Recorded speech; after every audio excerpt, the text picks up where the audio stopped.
कोई खुशी से थोड़ी रह रहा है यहाँ पे।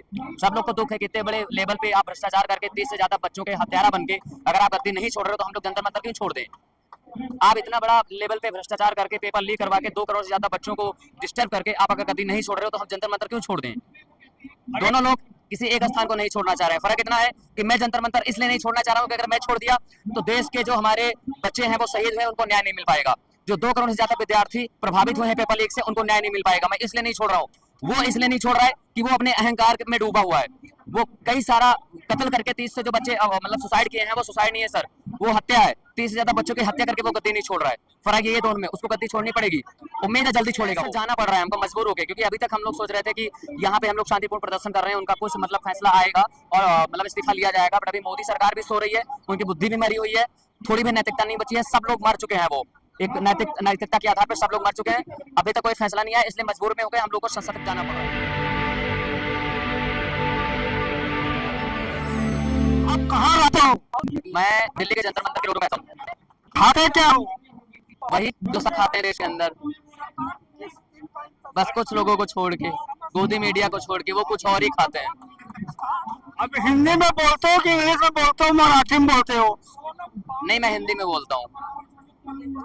कब तक रहोगे यहाँ जंतर मंतर? प्रधान जी चाहेंगे तब तक, क्योंकि वो तो उनके हाथ में है ना। ये छात्र यहाँ पे कब तक रहेंगे? वो आज इस्तीफा दे दें, आज चले जाएंगे हम लोग। जब तक नहीं देंगे तब तक रहना पड़ेगा।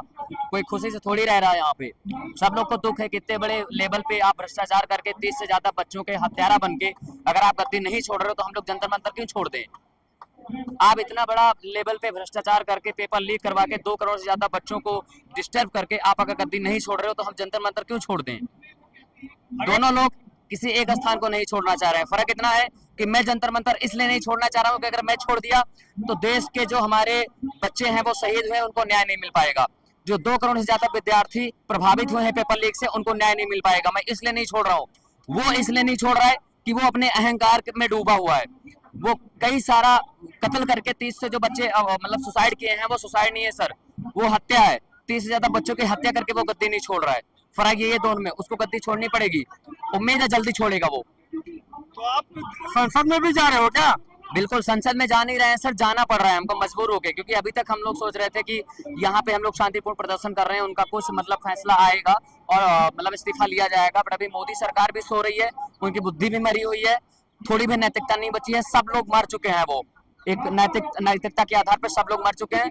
अभी तक कोई फैसला नहीं आया, इसलिए मजबूर में होकर हम लोग को संसद तक जाना पड़ रहा है। किस लिए जा रहे हो? डराने ले जा रहे हो कि उनको इस्तीफा लेने जा रहे हो? नहीं, संसद तक इसलिए जा रहे हैं कि अभी तक हमारी बात नहीं सुनी गई है। शायद यहाँ से 1.5-2 किलोमीटर की दूरी पे है।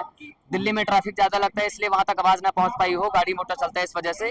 तो हम लोग थोड़ा और पास में जाके संसद की दीवारों से बोलेंगे। सर हम तो अब बिल्कुल अपने पास में हैं आपके, यहाँ से प्लीज आप सुनिए, उनके कानों में बोलने का काम करेंगे। यहाँ के आप सुनिए और अपने देश के, हम लोग आपके देश के बच्चे हैं सर, हमारी पीड़ा को समझिए, हमारी तकलीफ को समझिए। जो 30 से ज्यादा बच्चे सुसाइड कर लिए हैं उनको न्याय दिलाने का काम करें, जो 2 करोड़ से ज्यादा प्रभावित हुए उनको न्याय दिलाने का काम करें। इससे भी ज्यादा इंपॉर्टेंट जो देश की शिक्षा व्यवस्था है, जो इतने गहराइयों में चली गई है, अंधकार में चली गई है भ्रष्टाचार के वजह से, उसको आप अच्छे ट्रैक पे लाने का काम करें। पता है पहलवान भी यहाँ से संसद में जा रहे थे, पुलिस ने यहाँ भगा दिया। वो सरकार का एक बहुत बड़ा फेलियर था और एक बहुत बड़ा छोटापन था। उम्मीद है दोबारा सरकार वो दोहराना नहीं चाहेगी। तो वही तो फिर आप लोग अपना रहे हो, 20 तारीख को जा रहे हो, यहाँ से गए पुलिस भगा देगी फिर यहाँ से। तो मैं बोला तो ना सर, वो सरकार का बहुत बड़ा फेलियर था जो सरकार पहलवानों की बात नहीं सुनी थी। उम्मीद है इस बार वो फेलियर नहीं करना चाहेंगे और एक अच्छा कदम उठाएंगे। संसद जाने से पहले ही 20 तारीख के पहले उम्मीद है वो उठा लेंगे। अगर नहीं उठाते हैं तो फिर वहां जाएंगे। तो वहाँ जाके वहाँ डटेंगे, फिर क्या करेंगे? नहीं, वहां जाके डटा जाएगा, बातचीत किया जाएगा और उम्मीद है वहां जाने के बाद वो आश्वासन देंगे कि हाँ इस्तीफा होगा उनका। थैंक यू, धन्यवाद।